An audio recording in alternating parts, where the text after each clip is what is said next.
ለቤታችን መንፈሳዊ በረከትና ሰላምን ከሚያሰፍኑልን ነገራቶች መካከል ሶስተኛው የይቅርታ ሰዓት ወይም ደግሞ የይቅርታ ምሽት ብለን ልንይዘው እንችላለን ማለት ነው። ምንድነው ይሄ? በቀን ውስጥ የሚከሰቱ ነገራቶች ሊኖሩ ይችላሉ። በቤተሰብ ዙሪያ፣ በልጅ በእንደዚሁ ዙሪያ የሚከሰቱ ነገራቶች ሊኖሩ ይችላሉና ይህንን ነገር ማታ ተሰብስቦ ወይም ደግሞ ከማታ በፊት ባለው ሰዓት ይህንን ሰላም ማድረግ ወይም ደግሞ ሰላም ወደ ማስፈኑ መሄድ ጥሩ ነው። ምክንያቱም አዳሩን ተኮራርፎ ወይም ደግሞ በዛ ጥል ላይ ማደሩ አስፈላጊ ስላልሆነ ማለት ነው። ለቤቱ ሰላም ምን ያስፈልጋል? እርስ በእርስ ያጠፋውም ያላጠፋውም እርስ በእርስ ይቅርታ መባባል ይኖርባቸዋል ማለት ነው። ተሸናፊነት ስሜት ራስን የሚጎዳ ነገር አይደለም።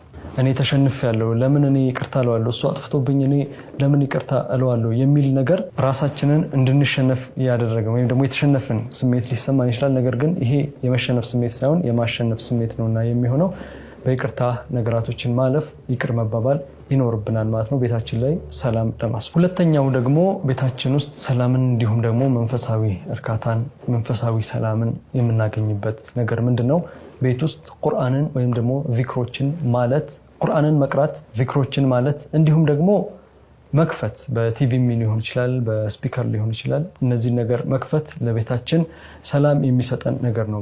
በተለይ ጠዋትና ማታ ላይ የጠዋትና የማታ ዚክሮችን አውራዶችን ከማለት ባሻገር ቁርአንን መክፈት ለምሳሌ ሱረቱል በቀራን መክፈት በጣም ጠቃሚ ነገር አለውና ይህንን ማዘውተር ይኖርብናል ማለት ነው። እነዚህ ነገራቶች ለቤታችን ሰላም ይጠቅሙናል። እንዲሁም ደግሞ የመንፈስ እርካታ እናገኝባቸዋለን። ቁርአን በምንሰማበት ጊዜ በማስተንተን ቁርአን ላይ ያሉት ነገራቶችን እንዲሁም ደግሞ ዚክር ስናደርግ ራሳችንን ከንዴትም ሊሆን ይችላል ከብስጭት ከብዙ ነገራቶች ይጠብቀናልና እነዚህ ነገራቶች ማድረግ ይኖርብናል ማለት ነው። አንደኛውና ዋነኛው ደግሞ ቤት ውስጥ ሰላምን የሚያመጣ ነገር የዒባዳ ሰዓትን ጊዜ መመደብ ወይም ደግሞ የጋራ አምልኮ ሰዓትን ጊዜ መመደብ ይኖርብናል።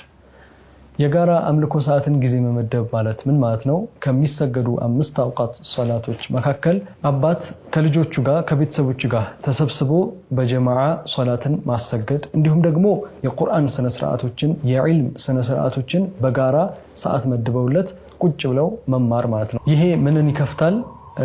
የመነጋገርን እድል ይከፍታል። አንዱ ከአንዱ የመነጋገርን እድል ይከፍታልና እንዲሁም ደግሞ ሐሳብን የማጋራት ሁኔታ ስለሚከፍት በቤት ውስጥ ያለውን ችግር የመፍታት ሁኔታ ይኖራል ማለት ነውና ይሄ የዒልም ሰዓትን መመደብ ወይም ደግሞ የጋራ አምልኮ ሰዓትን መመደብ ወሳኝ ነገር ነው። በአሁን ሰዓት የምንመለከተው ነገር አለ። ሁሉም የየራሱ ክፍል አለው። ልጆች የየራሳቸው ክፍል አላቸው።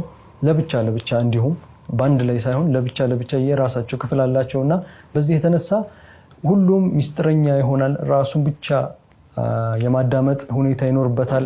የሌሎችን አለመታዘዝ፣ ሐሳቡን ሼር አለማድረግ፣ የሌሎችን ሐሳብ አለመስማት እነዚህ ነገራቶች ይመጣሉና ይሄ እርስ በርስ የሚያጋጭ ነገር ይሆናል። ጊዜ ወደ ጊዜ እያለፈ ሲሄድ እርስ በርስ የሚያጋጭ ነገር ስለሚሆን የመሰባሰቢያ ጊዜ ማበጀት አለባቸው ማለት ነው። ማዕድን በአንድ ላይ ሆኖ መብላትን ይመስል ነገር እንዲሁም ደግሞ አምልኮትን ዒባዳዎችን የሚደረጉ ዒባዳዎችን በአንዴ ቁጭ ብሎ ቁርአን ከሆነ ምሳሌ በተራ መቅራት አንዱን ገጽ አንድ ሰው ከቀራ አንዱን ገጽ ሌላኛው ልጅ እንዲቀራ የማድረግ ሁኔታ ሶላዋትን ሲባል በተለይ ኸሚስ ላይ ይሄ ይመረጣል።